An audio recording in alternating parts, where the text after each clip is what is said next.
Welcome gallery, staff and councillors to April's ordinary meeting. I'll open the meeting with acknowledgement of country. Richmond Valley Council recognise the people of the Bundjalung Nations as custodians and the traditional owners of this land, and we value and appreciate the continuing cultural connections to lands, their living culture and their unique role in the life of this region in the past, present and future. Mr General Manager, you could say the prayer, please. Dear Lord, we meet to serve our Richmond Valley community, to use our resources wisely and well, to represent all members of our community fairly, and to make decisions that promote the common good.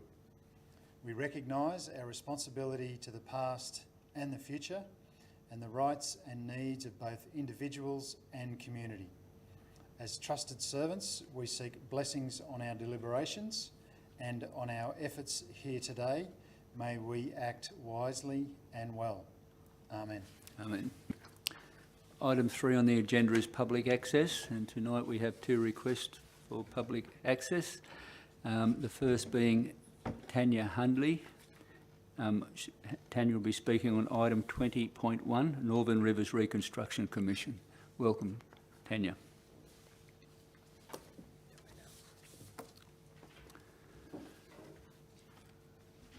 Tanya, just a couple of little housekeeping rules. One, it's a 5-minute limit.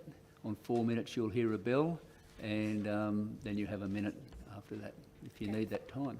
Okay, thank you. Welcome, and when you're ready we are. Thank you. Thank you. Well, I was going to say, if you didn't know my name, I'm Tanya Hundy and I'm from the Woodburn IGA and Super Cellars in Woodburn. I'd like to thank Councillor Hayes for suggesting I come and speak tonight regarding our situation. I'm not a very good speaker, so bear with me. Like the majority of Woodburn, we were ill-equipped when we were about to receive on the 25th of February and the 1st of March. We had 3.1 metres of water come through the IGA and 2.46 through the house. We lost a car, and like most people, we didn't have flood insurance due to the enormity of the costs involved. We had, however, stormwater and rain runoff, which we are going backwards and forwards with our insurance company now. We're on the 3rd time around. This time it's going to the Australian Financial and Complaints Authority, AFCA. Like a couple of the other businesses in town, we applied for the medium grant, which was unfortunately, we were unsuccessful due to the fact that we were 1.5 people short in our time frame. But we were actually at the stage where we were actually advertising for other people to work, but they didn't take that into consideration. Since then we've applied for the 2 business grants, the small business grant and the back to business grant. We have been, however, successful with those, but you have to spend the money first before you can get the money. Therefore, we can't do anything to the property until we have money to do it. So, and these grants run out at the end of June, so time is of the essence. I'm not sure if many of you know that we only opened the business 13 months before the floods with a major revamp, which actually cost us quite a lot of money. We're up around towards the $1 million mark. There have been undoubtedly very significant strain on both myself and Neil due to the trying to re-establish the business again. However, the bigger concern is the impact it's also having on our local community. This business, to be unable to open at the moment, we have no service station, no supermarket, 2 of the major retailers unable to support the smaller stores and rebuild the Woodburn and surrounding community back to some sort of normality. As I said, we have some insurance that we're trying to go for. It won't actually work for the building, but it will actually help us with some of the inside. So our refrigeration, computers, hard drives, deli, floors and some stock, which is all positive. But the building itself, we need help with, and without any government assistance, we cannot rebuild. That's why I decided to investigate the Northern Rivers Reconstruction Corporation, the NRRC. And there are a lot of statements on the website that sounded very positive. For example, we work with businesses to attract and retain investment in the region and particularly focus on job creation and long-term economic growth. We focus on essential assets, infrastructure, housing priority and sequence of projects, identify, assesses and develops and makes recommendations on projects and programs that can help rebuild Lismore and other impacted Northern Rivers community quickly and for long term. So after a lot of research, I first made contact with the NRRC via an email addressed to the CEO, Dr. David Whitterton, on the 5th of January with a submission to rebuild the premises and flood-proof it. As we all know, the associated costs with natural disasters, we are seeing more and more every day. So it makes sense to invest in disaster risk reduction and reduce the vulnerability to disasters and help achieve borders and the local community. Without having this happen, you will see Woodburn will not get any assistance. Well, without the RRC, we would be losing at least 17 plus jobs. Local residents will not have a local convenience store to purchase essential personal needs, grocery items or normal products. You'll also have other businesses will miss out on trade because they will go to other centres and do all their shopping and get their other needs from there. Our local sporting schools and community groups will no longer get support from the IGA with ways of sponsorship, donations and other sports. Residents that are employed by our business will also have no jobs and relocate elsewhere. Other emotional and mental lockdown will be felt by the residents due to other services closing and watching the town disintegrate around them. Their homes and most of their transport damaged or lost, waiting for something to give their hope that Woodburn will bounce back and some things will improve to somewhat come back to some reality. And I'd also like to thank Lorne, you most of all for writing letters for us. This is not the first letter I know. With Nathan McGrath, who was with me by my side for most of this, has asked you to put forward, or the council, to put forward a letter for us for that grant. And myself, Neil and the Woodburn community would like to thank the council again for standing up for us and trying to help us out in this time. Thank you. Would you take a question if any councillor has a question? Any questions? Councillor Hayes. Tanya, on the medium business grant, you said you fell short because the number of employees. What's the number and how many short were you? 1.5, so 1.5 employees. 1.5 employees. Yeah. And at that time you were advertising for employees. Yeah, one to of our employees fill that we'd positions. already started, she was actually away the week, because you only had that week that you had to put in beforehand, and she was in Melbourne. She didn't actually get back for the flood in time, but she was going full time. She only did 24 hours the week before that. And we also employed another guy that just left Byron, and he was coming in to be our deli and fruit and veg manager, and he only done 22 hours that week, and he would have been on full time.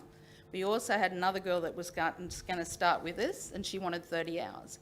So with them not even counting the juniors, we'd lost 3 juniors. We were putting on 4 more juniors to start with, and we were advertising that on the Facebook page, you know, where they go, people want work, or we want people, and we were waiting for people to come back on. So we were actually employing. So that information went in with your grant Yeah, application? yeah, no we doubt, did a and they whole still- big payroll. They still refused? Yep, they still refused.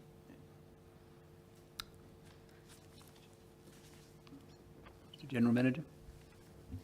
Just, Tanya, thanks for that. Have you had any contact since our letter was sent from the NRRC, say, in the last week or two?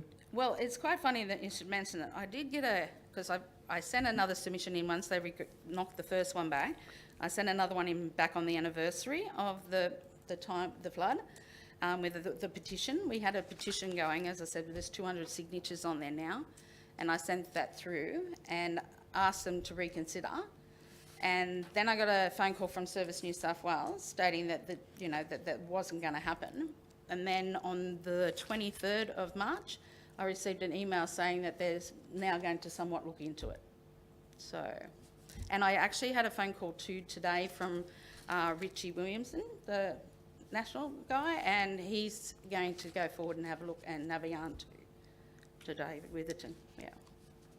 Thank you. Thank you. Anyway. Any other questions? Thank you, Tanya. Thank And your item was late in the agenda, but it's only a very, very short agenda, so if you want to wait around to hear the discussion, that's fine. Okay? Thank you. Right. Our next request is from Lynn Robinson Mortimer, and Lynn will be speaking on item 15.1, Growth Management Strategy and Casino Place Plan Post-Exhibition Report. Welcome, Lynn. And you would have heard the housekeeping, the same rules apply. When you're ready, welcome. Thank you. Hi, I'm Lynn Mortimer. I put in a submission to the Richmond Valley Council on the Richmond Valley Draft Growth Management Strategy. I'm just going to read that to you. As everyone knows, the catastrophic floods of 2022 has shown a need for flood-free land residing in close proximity to current amenities. My property at 12 Progress Street was partially affected by flooding in 2022. However, 1.5 to 2 hectares did not flood. High on the hill, it was safe with the other houses on the hill's ridges. I'm requesting the land that did not flood to be included in the draft growth management strategy for Richmond Valley Council as either residential land or rural residential land. On page 25 of the growth management strategy, it talks about council wanting to provide a balance between new greenfield housing and infill housing, residential development and in around existing towns and villages. The hill where the subject land is, as mentioned above, could almost be called infill development, greenfield housing, as it is so close to residential Coraki. It's within 2 kilometres of the CBD.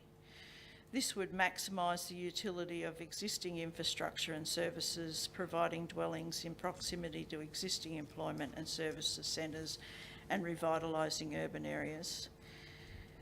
The said land was approximately has 160 metres of frontage onto Progress Street, Coraki. The street has power, water and sewerage treatment plant is within 600 metres on the waterline easement. The whole of the hill could be zoned residential. I'll just stop there and just say that I found out yesterday that that land has been considered before for development, and it was R1, and then in 2012 it reverted back to primary production because that zoning wasn't anymore. So it has been considered before. There are on that hill there are six houses on various smaller blocks of the hill within a couple of 100 metres. 12 Progress Street is within 2 kilometres of Coraki CBD, and so has access to all amenities, shops, cafes, takeaways, butcher, baker, medical facilities, schools, preschool, post office, petrol station, and the bus service goes along the Woodburn Coraki Road. It is also within Coraki's fire and rescue area. Road access, bitumen road access is from Dibbs and White's Lane. This subject land is zoned farming land, but because of its size and location to Coraki, it's economically not viable for primary production source as a sole income. Too close to town for intensive agriculture.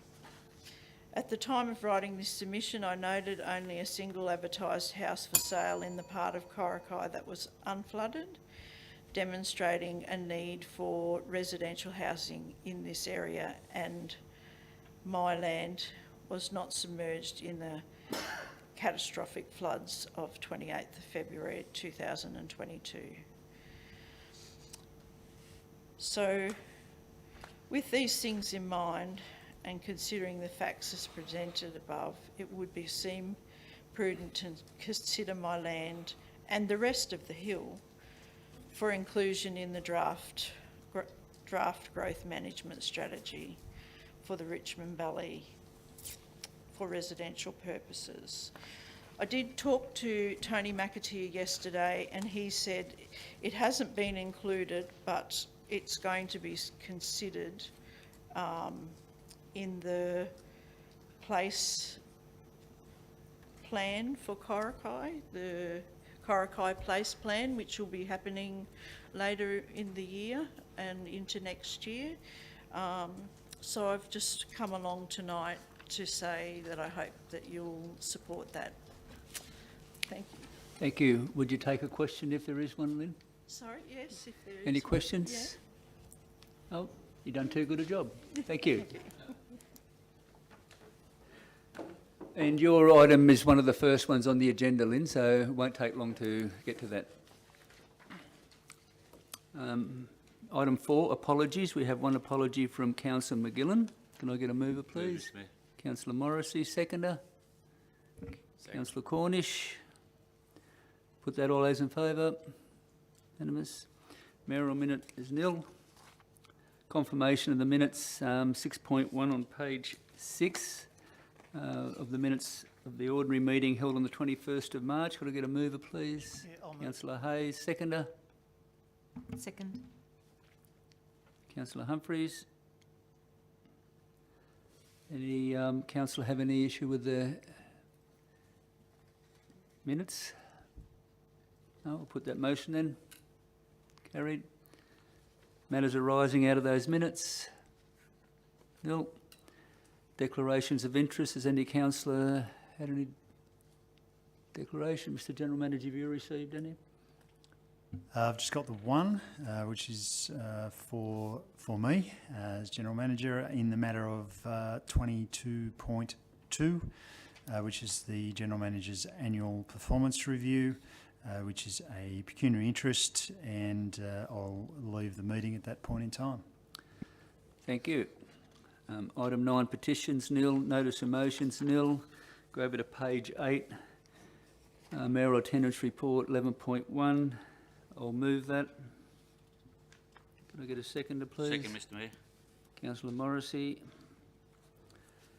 Any matters arising out of that? Yes, Mr Mayor.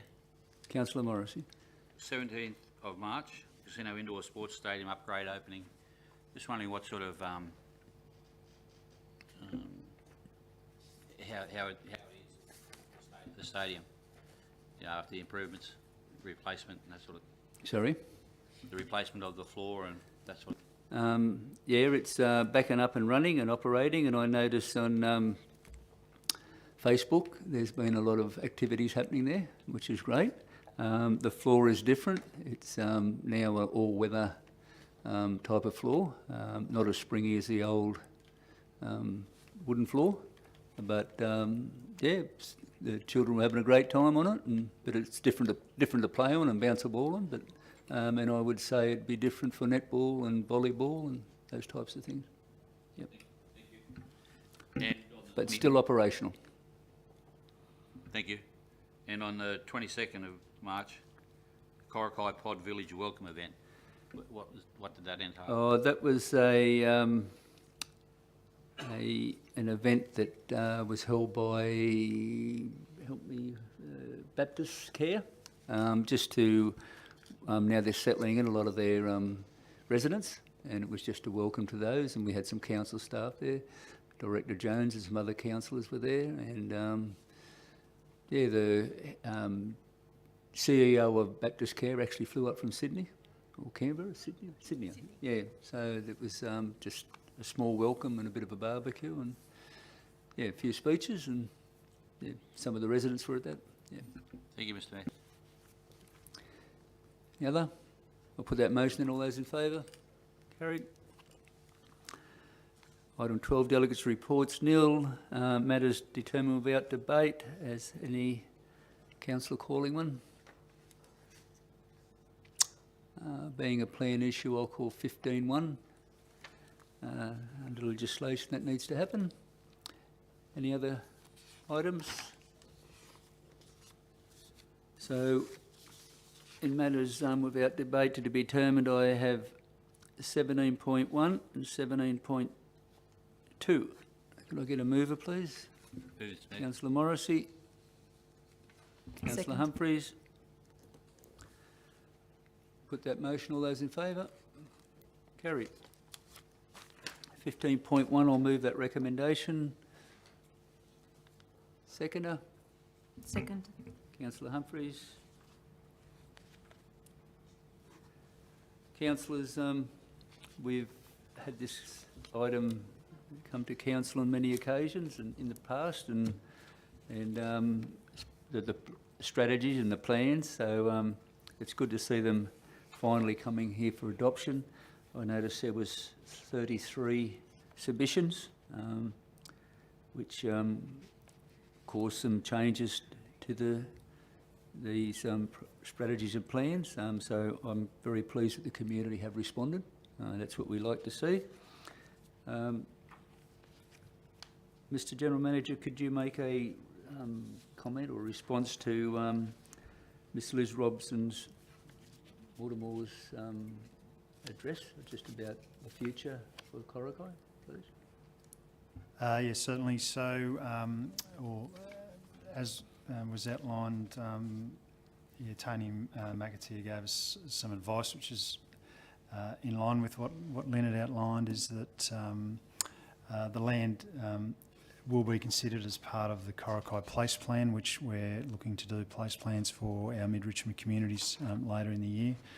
There's a number of investigations that would need to be undertaken for any sort of land that is looking to be identified in a growth management strategy. So we'll do that work later in the year. Obviously, a couple of the points that Lynn outlined as far as being flood-free in the events last year, certainly positive in the fact that there are services and that around, but there are we need to go through a process which identifies any other constraints and limitations that might be, as we do with any land. So we'll work through that process later in the year, and we'll certainly keep Lynn informed of any outcomes from that. Any other councillors? Councillor Hay. The place plans on the other villages, how long before we're going to see them? It will be identified in our Community Strategic Plan and Delivery program for those to commence later this year. We're sort of working on how we approach those. We may do them as one piece of work, but obviously have place plans for our aim is to do the communities of Corokai, Woodburn, Evans and Broadwater. But do them as a batch so that we can get through them more quickly.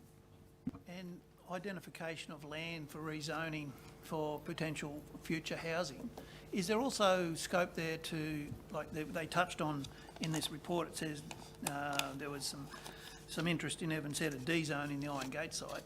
Is it possible to have residential land rezoned rather than D-zoned as part of that study?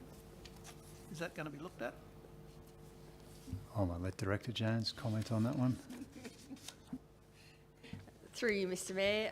Yes, it is possible. So, as the General Manager just alluded to, there needs to be a number of studies and investigations done before we put on the table a piece of land or a number of pieces of land to rezone, but that's part of the place plan. And certainly, given what we've all experienced in Northern Rivers, unconstrained land, flood-free, bushfire, prone, free is something that we'll be looking at because we need to supply that residential land for the future growth of our area. So that will be a key focus when we look at these place plans and future opportunities to increase our urban footprint in a sustainable way.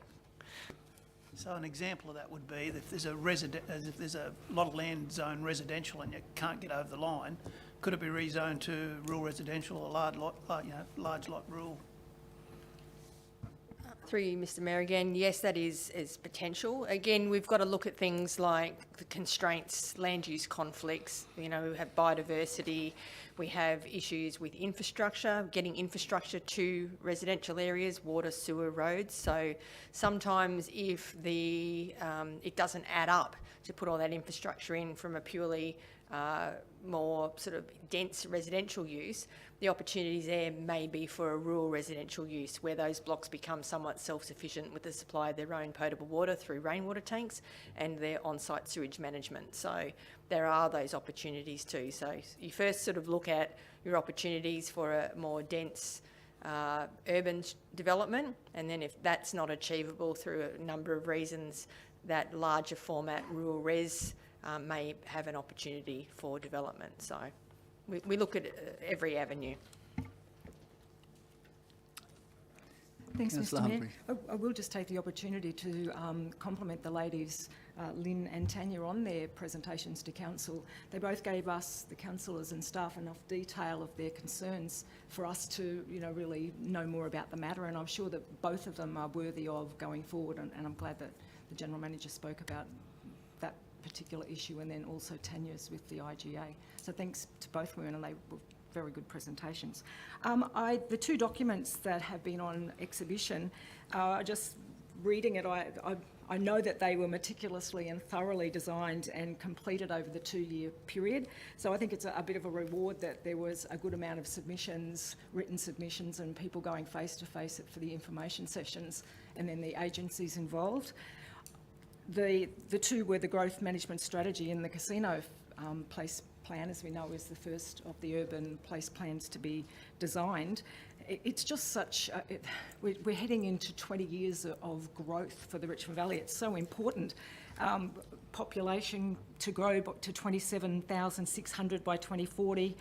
It sets the path for that growth, development of residential and commercial land, more jobs, and something like more than 2,000 new homes, and the essential infrastructure. So it's a really good read, and what's important about these documents, as in the report, is that they fit with all the other documents and the strategies and the plans that Council puts together. And I guess the piece of resistance for me is, of course, at the end of the year when we'll see the strategy for the Regional Jobs Precinct, that master plan. I agree with the Guides consultancy. They reviewed all the submissions and made recommendations back to Council about the changes, and Council made those changes, and the upgraded documents are what are being presented to us tonight to adopt, and I agree with that recommendation. Thanks, Mr Mayor. Thank you. Any other speakers? Councillor Hayes. The rezoning of land and that when we do place plans for all the villages, a supermarket would be handy, eh?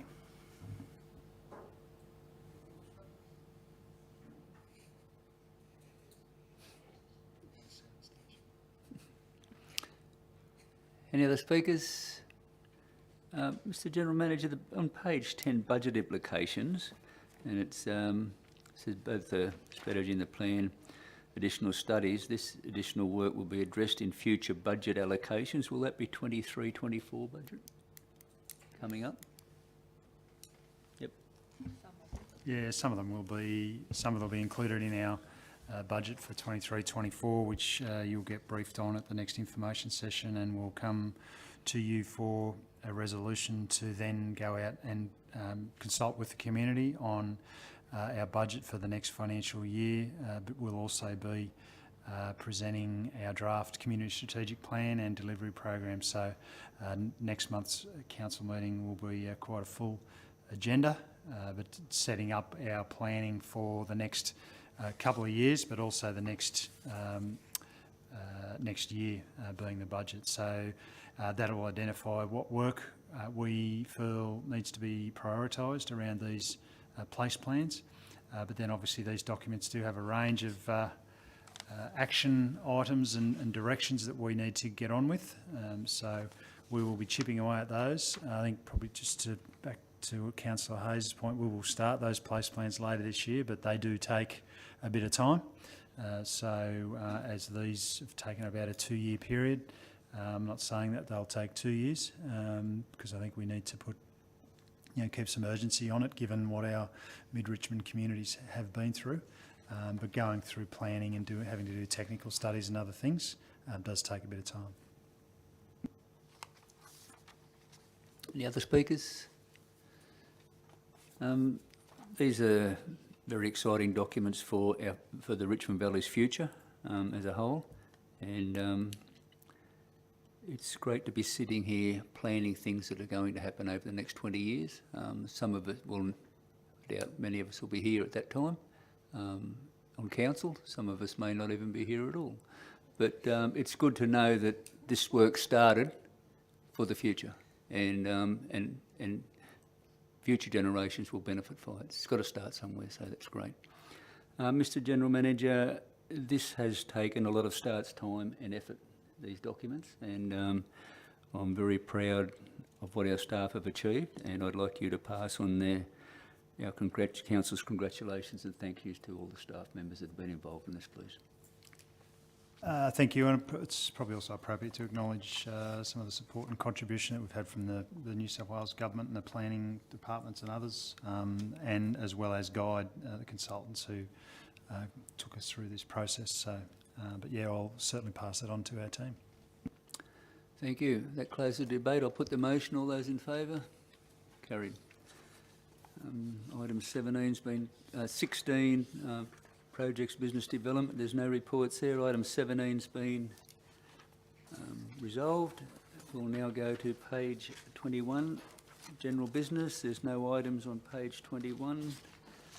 And now over to page 22, item 19, Matters for Information. Could I get a mover and a seconder, please? Move, Mr Mayor. Councillor Morrissey, seconder.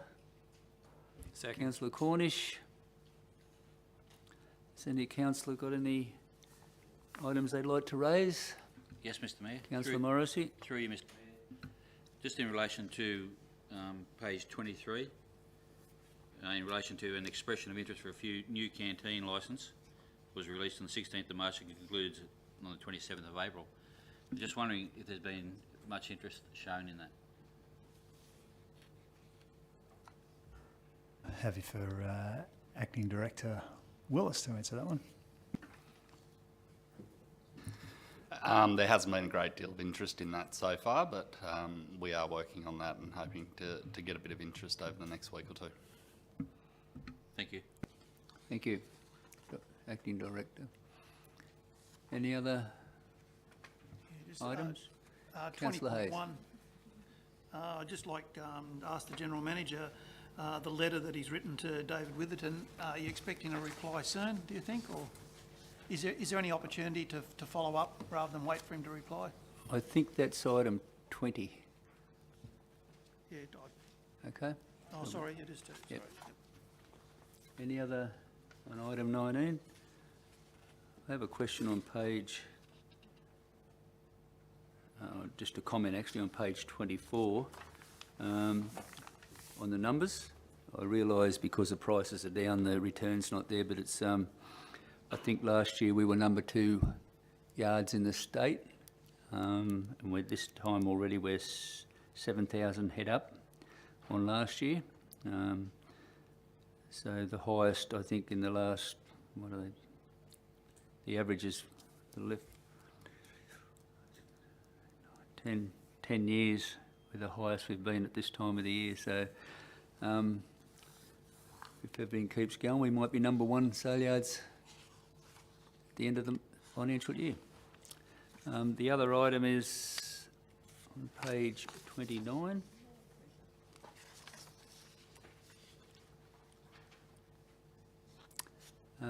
Just on the e-planning portal key statistics, when you see the online DA services average pre-assessments time by council, it's amazing how some of the councils take so long, and actually Richmond Valley has got the best outcome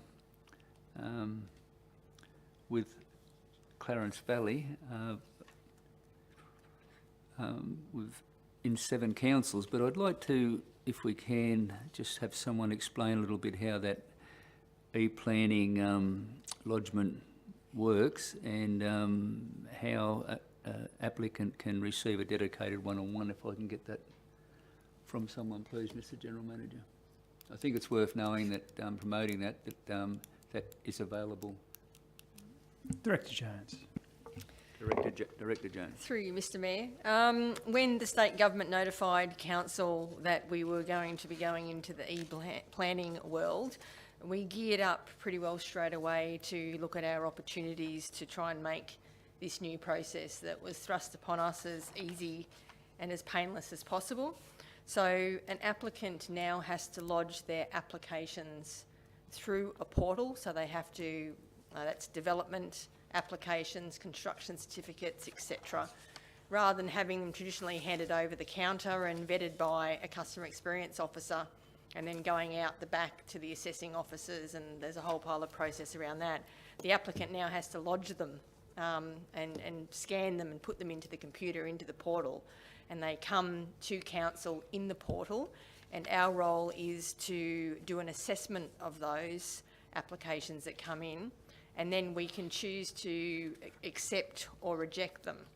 So if they're not a full and proper application, not meeting the standards and requirements, we do reject them, but we have information going back to the applicants of what the council's needs are. So if an application comes in and it's deficient, we will write to that person in an email and tell them, you know, step by step what they need to do to make that application pass in our system to then go on through to the assessment phase. So our dedicated customer experience team, we actually have officers that we call our e-planning first responders, and they are trained and dedicated, and this is one of their number one priorities in their work day, is to get into the portal and work their way through those applications, seek clarification from our technical staff if need be, and then give that one-on-one service back to our applicants. So it does mainly happen via email through the portal, but if somebody's really stuck, we do actually pick up the phone or have additional meetings with them. So we have like a concierge service with our e-planning first responders. So it has been I think a big, you know, a big win for Richmond Valley Council, because we certainly have other councils in our area looking at what our processes are and wondering how we meet these turnaround times. And when you see our neighbouring councils with, you know, over double the time, you know, I'm pretty proud of the team, and that's through hard work and a lot of training and a lot of dedication. So that's what we do. We try and help as much as we possibly can, and we've had that mantra in the development assessment world for many years. You know, we were one of the first councils to put a development concierge on that helped applicants, and we also have a service where if people find it difficult and they're not computer literate, we have a service that we can actually help them load and scan documents into the portal. It does come at a bit of a charge, but you know, it is quite a difficult task. It would bamboozle me, so you know, we do have that help available to them. And could you let the staff know that we appreciate their efforts in that, because it's a good news story for Richmond Valley, so thank you. Any other matters? Councillor Hayes. I'll just comment on that one. The 12 days, the pre-assessment days, you realise that's not included in the total number of days for assessment for a DA. That's pre and start to count those days. So at the moment it's 12 days to get pre-assessed, and it's 51 days to get, average 51 days to get it through. So. But if you had those other councils' days still, on, yeah, we're still well ahead. We're still well ahead, but yep. it is a long time when you're waiting for one. Yeah, well ahead. So. And as you know, the only way to make it shorter is to appoint staff, and you just can't find staff. Too hard, everywhere. So. Any other items? I'll put that motion, item 19 then. All those in favour? Carried. We're up now on page 52. Questions on notice. Northern Ridge Reconstruction Commission. I need a mover. Councillor Hayes. Second. Councillor Morrissey. Councillor Hayes. Yeah, just the question I asked before I jumped in. The letter from Mr Witherden, are you expecting a reply soon, or if not, is it worth chasing him? Because with Tanya's address there tonight, like she's running out of time to the end of June to apply for these other grants. If she had the first grant, she'd get the second and the third grant. But if we pass June, she's going to probably miss out on all of them. So it's getting to the stage where he needs to at least give her an answer.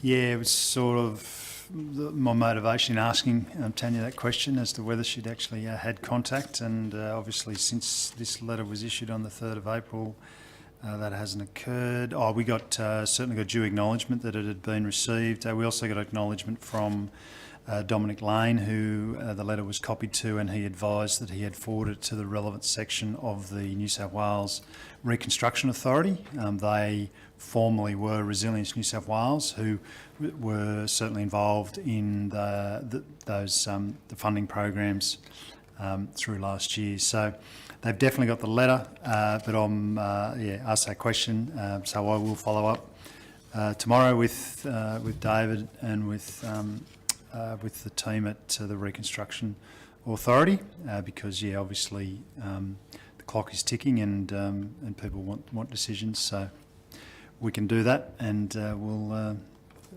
obviously let Tanya know if there's any information of note for her, and keep all councillors informed. Just the reason for the question was I think it's important that through Tanya and the community down there, that they know that we're doing all we can to help her with a plight to get the supermarket reopened. And it's hard because it is a individual business, but it's very important to the Woodburn area and the surrounding areas. Yeah, look, it is, and probably related to that is that our team have been and continue to work closely with the owner and the planners of the service station, because we know that it's also an important facility that community is missing. We've been giving a lot of advice and support. Hopefully we're getting close, but there are processes we need to go through, particularly with certain businesses that are higher risk, which obviously a service station is. But and part of the reason we've advocated in this letter, but we've been advocating since the floods occurred, and obviously some of the other businesses in Woodburn and other areas have benefited from that advocacy. And we'd hope that a supermarket, it's definitely the feedback we get from the advisory groups that we have, is that a supermarket and a service station is what the Woodburn community needs. So, we are advocating on more than just the IGA front, but it is important, and it's because that's the feedback we're getting from our community and obviously from yourselves.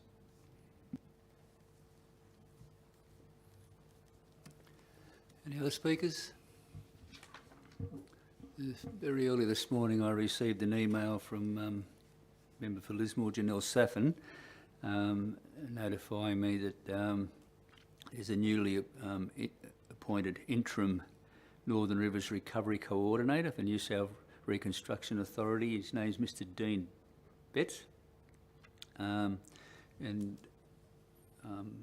he's since sent an email to all mayors and councils, and he's going to meet with councils. So this is one of many issues that we will be raising with him also. So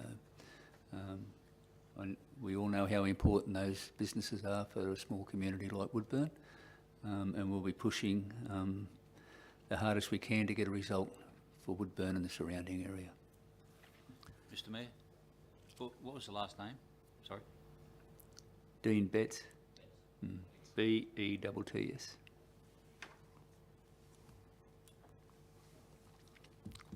Any other speakers?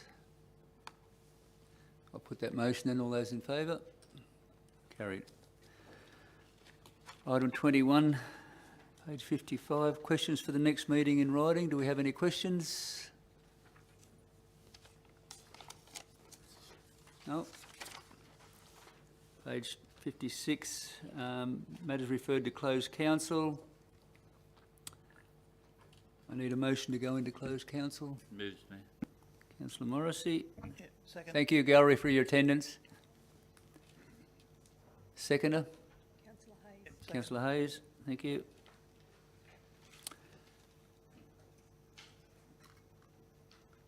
Mr. General Manager, have you received any written information? No.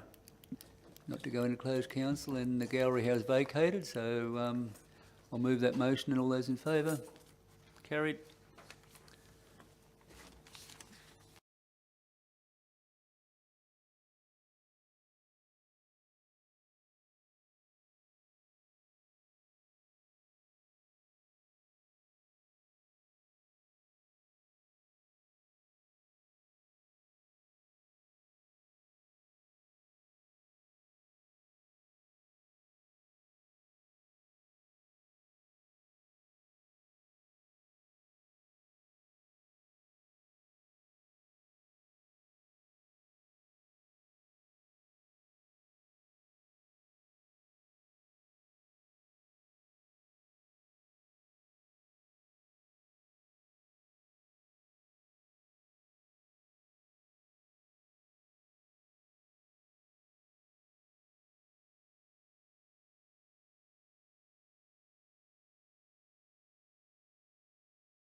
resolution, please? So the resolution item 22.1 titled Land Development Update is that Council approves the subdivision of the land in accordance with the details contained in this report and authorises the General Manager to enter into and endorse relevant documents, contracts and transfers, including affixing the seal of Council where appropriate for the subdivision and sale of the land, generally in accordance with the details contained within this report. Thank you. The second item on the agenda was the General Manager's annual performance review, and the recommendation was and agreed to. In accordance with clause 8.3 of the Standard Contract of Employment, General Managers of Local Government in New South Wales and the guidelines for appointment and oversight of General Managers, a discretionary increase, as outlined in the report, be awarded to the General Manager's total remuneration package in recognition of the results achieved for the period, the high standards set and achieved by the General Manager, and in line with market remuneration rates in like-sized councils.